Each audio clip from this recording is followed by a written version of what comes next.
Okay people, this is Merlin Schumacher with a deck feature for my deck I ran at the WCQ Europe. I went X3 and lost on the bubble pretty much to the worst Darkworld play ever, but that's a different story. Yeah, have a look. The main deck's pretty slim. It's like the narrowest monster lineup I could possibly fit in. It's just triple Bro, triple Gruffa, triple Snow. This deck focuses on drawing as much as possible and getting out double or triple Gruffa as fast as possible, controlling the pace of the game, and shutting your opponent's moves down with Dark Bribes and Skill Rain. Okay, for the draws I ran Card Destruction, triple Dealings, triple Drag Down, and triple Gates. I also ran Foolish to get the Gruffa, triple Upster to lower the total amount of cards I ran, pretty much. So I basically just ran 37 cards. I ran triple Gateway. Gateway worked out amazing. The card's so good, can't even tell. Yeah, it just brings back small Dark Worlds in your opponent's end phase, bounces them for Gruffa for +1, recycles your Snows and Bros.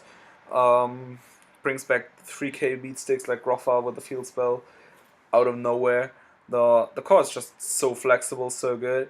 I wouldn't even cut one. Then I ran the Reborn over Dark Hole because I found Dark Hole was not really necessary. You always had the 3k beat sticks or this guy here, Heliopolis, to get rid of stuff you couldn't get rid of other ways. So I never really missed Dark Hole that much, except for that one timeout match where he spammed the field with windups and I couldn't deal enough damage, even though I ended with triple Gruff on the field and all that. A Dark Hole would have been handy in that situation, but I wasn't even close to be guaranteed to draw it in that situation, so that's all good, I guess. As a traps lineup, I run triple Bribe and Solemn to keep my field presence up.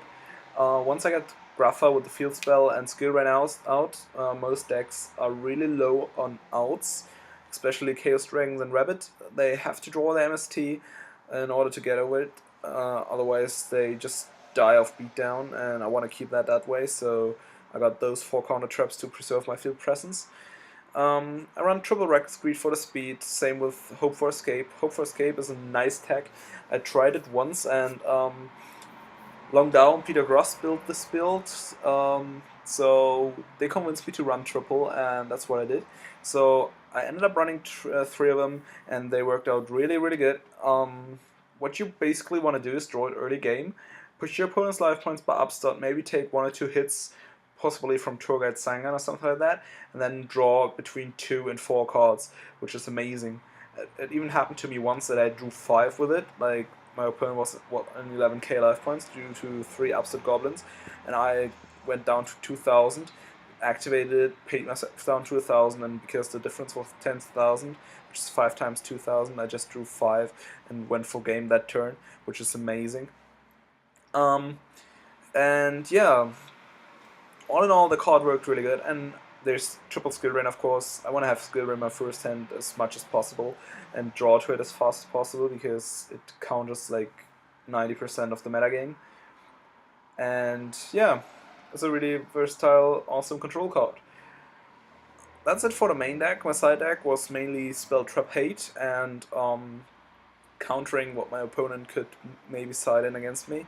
So first 5 cards are Spell and Trap Hate. Full House is so cool. I pulled it up. I got to activate it 4 times during tournament, and every time I got to activate it was game, which is a nice record, I think. And yeah, just in general, Full House is pretty situational, but if you activate it, it's mostly game because it kills, I don't know, maybe 3 or 4 cards your opponent controls. If you're really lucky, it just kills 5, but you need a perfect field setup for that. And then I ran Gear Golem and Double Gear Town, which came in nice, but sometimes I just tend to draw the Gear Golem before I draw one of my Gear Towns, which is really improbable because I run twice as many of them, but still happens, and that sucks. That's why I thought about maybe enlarging the engine, running to triple Gear Town and maybe even a Terraforming, because Terraforming searches for my gates as well. just to make sure I have the gates and the gear town before I draw the golem, and because I can special golem from hand, deck, and grave. So once I get the golem out, if it hits the grave, I can get it back from there as well, and I don't have it as a death draw. Double Prohibition, still pretty versatile. Double Gozen Match shuts down Rabbit and Wind Up. And Emergency Provisions, because this deck's got a really bad timeout gameplay. Like, if it goes to time, you mostly lose. And that's why if you see the clocks running low while side decking, you might want to put this in just to make sure you have an extra out to win in time. Yeah, extra deck's pretty random. The only thing I really needed for my extra deck was Heliopolis, and I needed double of them, so I wouldn't cut one of them. I didn't run Acid Golem, of course, but I just put it in because it looks cool in this extra deck. And yeah, that's about it. Feel free to ask me additional questions. I hope I explained most of what I ran and why I ran anything. Yeah, thumbs up would be amazing, and keep watching my videos. Thanks for watching. I'm out.